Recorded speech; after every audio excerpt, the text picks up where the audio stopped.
San Diego woman says the plainclothes police officers used excessive force, tossing her into an unmarked vehicle while she was being arrested during a protest. It all happened on Thursday night, and tonight that woman is sharing her frightening experience. News 8's Monique Griego has her story. What bothered a lot of people about the video was the use of force and the fact that the officers weren't wearing uniforms and were in an unmarked vehicle. Also, it was about what one officer in particular said. We watched her. She put her hand on her. A chaotic moment captured on video. Don't hurt her. No, don't hurt her. Shayla Piccini, an SDSU student, was leaving an anti-racial injustice protest in downtown Thursday when the altercation unfolded. She says she was walking near San Diego High School when she stepped into the bike lane to wave a protest sign at a motorcycle officer, and that's when the 20-year-old says an unmarked van approached her from behind. 5 men came out of the car just screaming, "Get on the ground, get on the ground." And honestly, next thing you know, I'm in a van. Cell phone video shows the commotion her friends and family made, seeing her being handcuffed on the ground and taken away by men who were not wearing identifiable police uniforms. It was really just terrifying to feel like my cousin was getting stolen by people who had guns pointed at me. We have since confirmed these are SDPD SWAT officers, but it was what one of them said that was especially disturbing to some. You follow us, you will get shot. You understand me? When he said the words, "I'll shoot you," I automatically just dropped to my knees to try to demonstrate that I'm not trying to hurt anybody. Piccini says she was detained for 12 hours, but initially didn't even know by who. San Diego police sent out a statement saying in part that Piccini swung her protest sign at an officer and was placed under arrest. And due to the large crowds, officers felt they had to immediately leave the area. A spokesperson went on to say they understood the concerns, but uniformed officers weren't available at the time. Where's she going? Where are you taking her? And as we said, Piccini was held for 12 hours and detained, but was never actually formally charged. We did reach out to SDPD to find out more information about the situation, but they said they could not give any further comment due to an ongoing internal affairs investigation. They also added that no officers had been taken off duty. Monique Griego, News 8.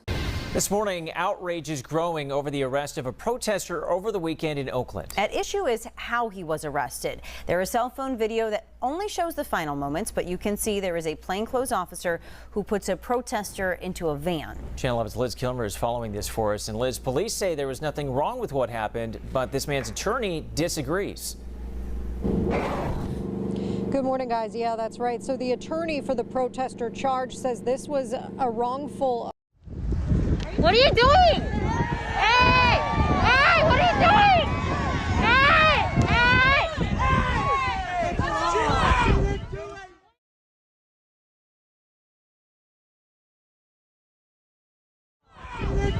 Well, you didn't do anything!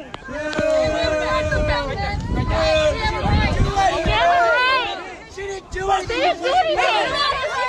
Don't pull her! What are you doing?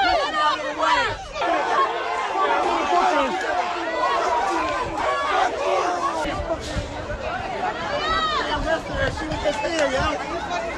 What the fuck they arrest her for? Now her What are the charger's here. fucking charges, yo?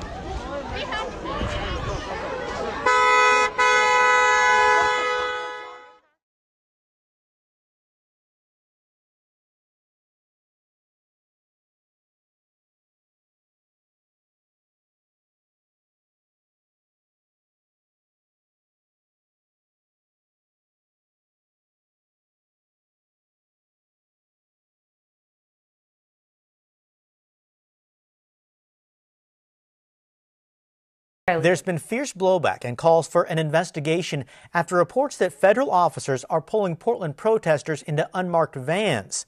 The reports raise various questions. Among them, are the feds driving unmarked vehicles? The video suggests, yes, they are driving an unmarked van, which is not uncommon for federal law enforcement. But a former U.S. Attorney for Oregon under the Obama administration says transparency is critical. Look, it's just central for accountability that we know who's doing the arresting, who's being arrested, and what they're being arrested for. You can't hold folks accountable. You can't ensure that we're following the rules and following the Constitution if you don't do that. Another question, are the feds arresting people without probable cause? That's the claim. In an interview with OPB and the Washington Post, one Portland protester said he was searched and placed in a holding cell in the federal courthouse. He was later released with no record of his arrest. The U.S. Attorney's Office has asked for an independent review from the Office of Inspector General. Are the feds making arrests away from the U.S. courthouse? Yes. Court records indicate federal officers have spotted someone who committed a crime, then tracked them down elsewhere and made an arrest. And finally, who are these federal officers? Federal law enforcement, including the U.S. Marshals, Federal Protective Service, U.S. Customs and Border Protection, and Homeland Security, were called in earlier this month from outside the area to help protect federal buildings in downtown Portland. On Thursday, the interim head of the U.S. Department of Homeland Security visited Portland. So we need to make sure that we're supporting our law enforcement officers here and making sure that they're going to continue to protect the federal courthouse here. That's what DHS does. Homeland Security responded to the criticism with a statement explaining that federal officers seen in the video could be identified because they wore a Customs and Border Protection insignia, and they moved the suspect out of the area in a van because a, quote, violent mob was moving toward their location, although no such group could be seen or heard in the video. Kyle Aboshi, KGW News.